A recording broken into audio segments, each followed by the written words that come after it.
வாழ்க்கையை வீணடிக்காமல் இருக்க என்ன செய்ய வேண்டும் தெரியுமா? வாழ்க்கை என்பது நமக்கு கிடைத்த ஒரு பொக்கிஷம்.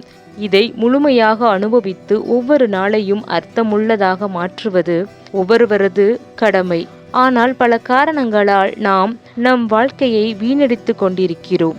இந்த பதிவில் வாழ்க்கையை வீணடிக்காமல் இருக்க வேண்டிய விஷயங்கள் என்னென்ன என்பதை பற்றி விரிவாக பார்க்கலாம். இலக்கு நிர்ணயித்தல். ஒரு தெளிவான இலக்கு இல்லாத வாழ்க்கை என்பது திசையில்லாத பயணம் போன்றது.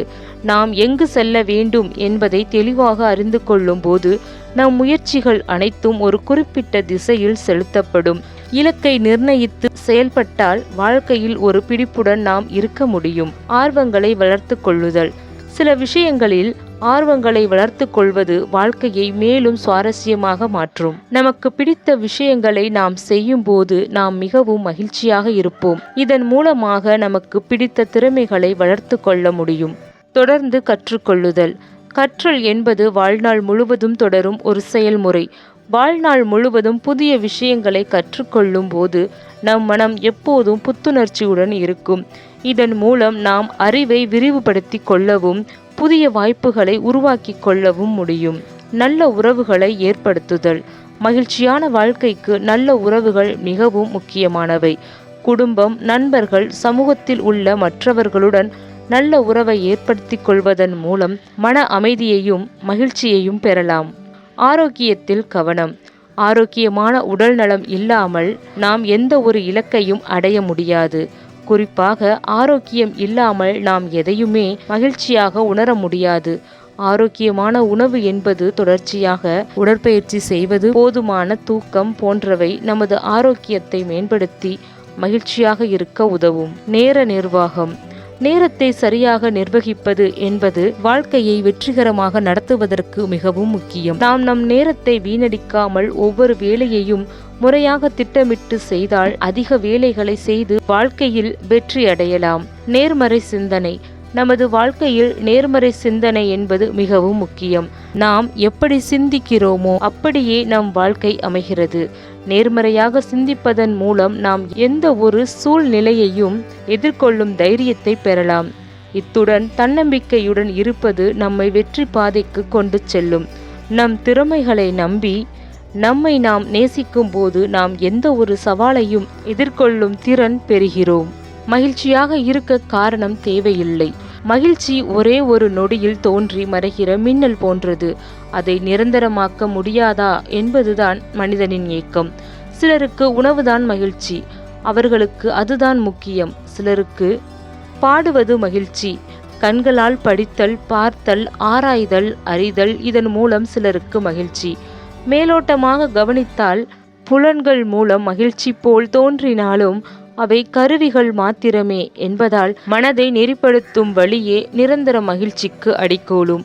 மகிழ்ச்சி சிலருக்கு மானுட குலத்திற்கு பங்களிப்பு அளிக்க வேண்டும் என்ற ஆர்வத்துடன் தன் பிறப்பை அர்த்தமாக்கி கொள்ளும் பொருட்டு தீவிரமாக பணியாற்றுபவர்கள். மகிழ்ச்சி மண்டபத்துக்கு கதவுகள் இல்லை. பல வழிகளில் நுழைய முடியும். ஆனால் சிலர் குறிப்பிட்ட செயலில்தான் மகிழ்ச்சி இருப்பதாக எண்ணுகிறார்கள். எல்லோரும் மகிழ்ச்சியாக இருக்க முடியும், ஆனால் சிலர் என்னுடைய மகிழ்ச்சிதான் முக்கியம் என எண்ணுவதால் பிரச்சனைகள் ஆரம்பமாகின்றன. மகிழ்ச்சிக்கு எதிர்ப்பதம் சோகமோ துக்கமோ அல்ல. துக்கங்கள் நம்மை மீறி வருபவை. அவற்றை கடப்பது கூட மகிழ்ச்சியின் மூலம்தான்.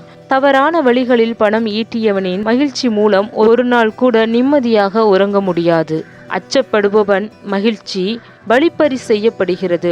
நேர்வழியில் வாழ்பவனுக்கு மகிழ்ச்சி உள்ளேயும் வெளியேயும் ஊடுருவுகிறது. வழிகளை மகிழ்ச்சியாக மாற்றிக்கொள்வதுதான் வாழ்க்கையின் சாரம்.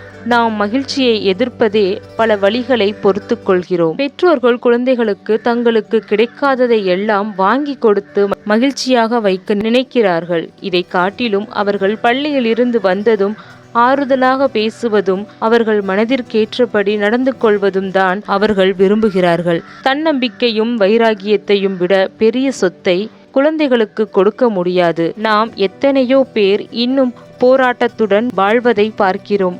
மழை பெய்யும் போது பழம் கூடையில் விற்பவர்கள் என்ன செய்வார்கள்? கட்டட தொழிலாளர் நிலை என்ன ஆகும்? பறவைகள் உணவுக்கு என்ன செய்யும்? இப்படி பல பேர்களின் வாழ்க்கை பரிதாபமாக இருப்பதை உணர்ந்தால் நாம் மகிழ்ச்சி இல்லையே என மனமுருக மாட்டோம். நமக்குள் மகிழ்ச்சி ததும்பும்படி வாழ்ந்து எதை செய்தாலும், எந்த பொருளை கையாண்டாலும், யாரிடம் பழகினாலும், தனிமையில் இருந்தாலும் மனம் பேரானந்தத்தில் திளைக்கும். அப்போது எதை உண்டாலும் சுவைக்கும். நடைபயின்றால் அது தியானமாகும்.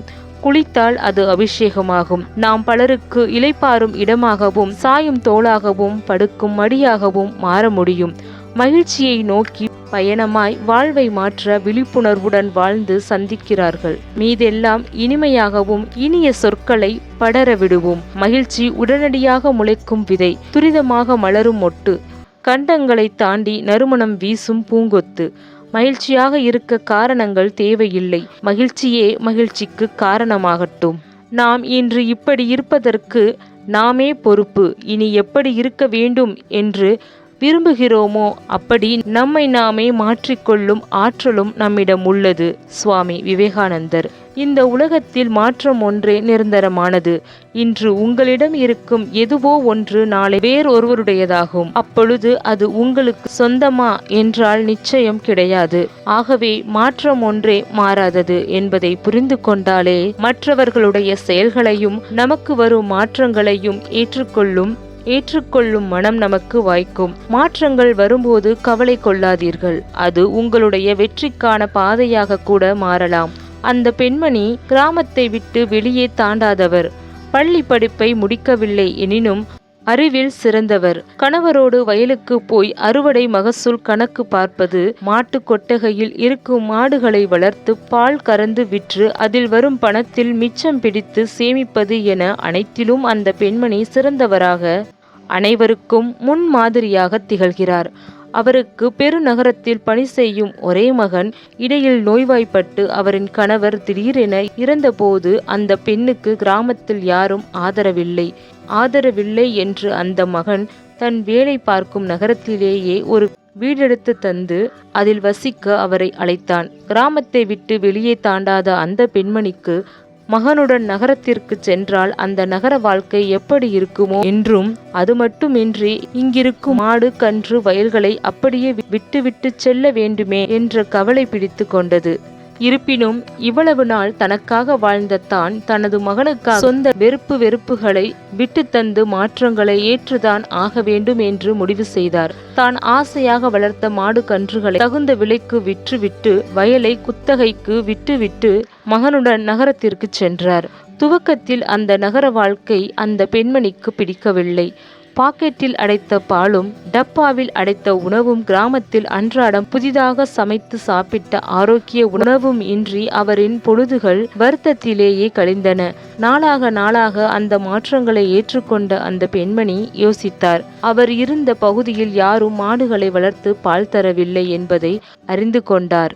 தானே சென்று அந்த பகுதியில் ஏதேனும் காலி இடம் இருக்கிறதா என்று பார்த்து அதன் சொந்தக்காரரிடம் பேசி அதில் 2 மாடுகளை வாங்கி கட்டி பால் கறக்க ஆரம்பித்தார். நாட்கள் கழிந்து தனது உழைப்பின் மூலம் அந்த பகுதியில் இருக்கும் பெரும்பாலானவர்களுக்கு பால் ஊற்றுவதில் அந்த பெண்மணி இன்று வெற்றி கொடி நாட்டியுள்ளார். கிராமமோ நகரமோ மக்கள் அனைவரும் விரும்புவது நல்ல ஆரோக்கியத்தை தான்.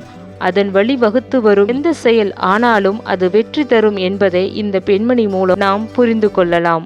குறிப்பாக இந்த பெண்மணி மாற்றங்களை ஏற்றுக்கொண்ட காரணத்தால் மட்டுமே இவரால் தனக்கு ஏற்கனவே முன் அனுபவம் உள்ள இந்த தொழிலில் ஜெயிக்க முடிந்தது. ஆகவே மனம் இருந்தால் மார்க்கம் உண்டு என்பதை போல் எந்த இடமாக இருந்தாலும் நம் மனம் ஊக்கத்துடன் மாற்றங்களை ஏற்றுக்கொண்டால் ஏற்றம் தரும் வெற்றி நிச்சயம் என்பதை புரிந்து கொள்வோம். துயரங்களை ஏற்க வேண்டாம், ஒப்புக்கொள்ளலாம். வாழ்க்கையில் கஷ்டமே வரக்கூடாது, எல்லாம் சந்தோஷமாக நடக்க வேண்டும் என்பது குழந்தைத்தனமான உளறல். போக்குவரத்து நெரிசலானதும் கோபப்பட்டு புலம்புவதால் என்ன பயன்? இதுதான் இப்போது நிதர்சனமான நிலை என்று அமைதியாக கஷ்டத்தை ஒப்புக்கொள்வது சந்தோஷம். நாம் கஷ்டத்தை நிராகரிக்க போராடுகிறோம். சினிமா மாதிரி சட்டென்று மாற வேண்டும் என பார்க்கிறோம். அப்படி நடக்காவிட்டால் துயரம் அடைகிறோம். ஆங்கிலத்தில் அக்ரி, அக்செப்ட் என 2 வார்த்தைகள் உள்ளன. போக்குவரத்து நெரிசலை மாற்றவே முடியாது என ஏற்றுக்கொண்டால் உங்கள் வலி குறையும். இது பொய்யாகி விடாதா என்று போராடுவதால் களைப்படைகிறோம். துயரங்களை ஏற்காதீர்கள், ஆனால் ஒப்புக்கொள்ளுங்கள். ஒரு பெரு வணிகர் நஷ்டம் ஏற்பட்டால் காரை விற்று ஆட்டோவில் சென்றார். மகன் அது கௌரவ குறைவு என்றான். அதற்கு அவர், நமக்கு கார் வச்சுக்க வசதி இல்லை, பஸ்ல போனா எனக்கு சங்கடம். வசதி வந்ததும் கார் வாங்கினேன், நீ உன் வேலையை பார் என்றாராம். அந்த மாதிரி மனிதர்கள் நிஜத்தை ஒப்புக்கொள்கிறார்கள். வறுமை, அறியாமை, உடற்பருமன், அகங்காரம் இவையெல்லாம் மனித குலத்தை ஆட்டிப்படைக்கும் ஒரே காரணம். அவை இருப்பதை ஒப்புக்கொள்ள மறுப்பதுதான். ஒரு முறை பெர்னட் ஷாவிடம் ஒருவர் நாகரிகம் என்பதை பற்றி நீங்கள் என்ன நினைக்கிறீர்கள் என கேட்டார். அதற்கு அவர், உண்மையில் இது நல்ல விஷயம்தான். உலகில் யாராவது அதை முயற்சித்து பார்ப்பது நல்லது என நினைக்கிறேன் என்றாராம். உலகில் பலரிடம் நாகரிகம் இல்லை என்பதை வெளிப்படுத்திய ஷா அது தன்னிடம் இல்லை என ஒப்புக்கொள்கிறார். அதுவே நாகரிகத்தின் தொடக்கம். கொஞ்சம் நிறம் குறைந்தவர்கள், குள்ளமானவர்கள் தங்கள் யதார்த்த நிலையை மறைப்பதற்காக அவஸ்தைப்படுவார்கள். ஆனால் அதுதான் யதார்த்தம் என ஏற்றுக்கொண்டு விட்டார்களோ நிம்மதியாய் இருப்பார்கள். சில மனிதர்கள் வெயில் காலத்தில் என்ன வெயில் என்று வெயிலை திட்டுகிறார்கள். மழை காலத்தில் என்ன மழை என சலித்துக் கொள்கிறார்கள். பனிக்காலத்தில் பனியை பற்றி சலிக்கிறார்கள். இதுதான் உலகின் இயற்கை என ஒப்புக்கொண்டவர்கள் வெயிலுக்கு விசிறியும், மழைக்கு குடையும், பனிக்கு கதகதப்பான உடைகளையும் அணிந்து கொண்டு சந்தோஷமாக இருக்கிறார்கள். முயற்சி திருவினையாக்கும்.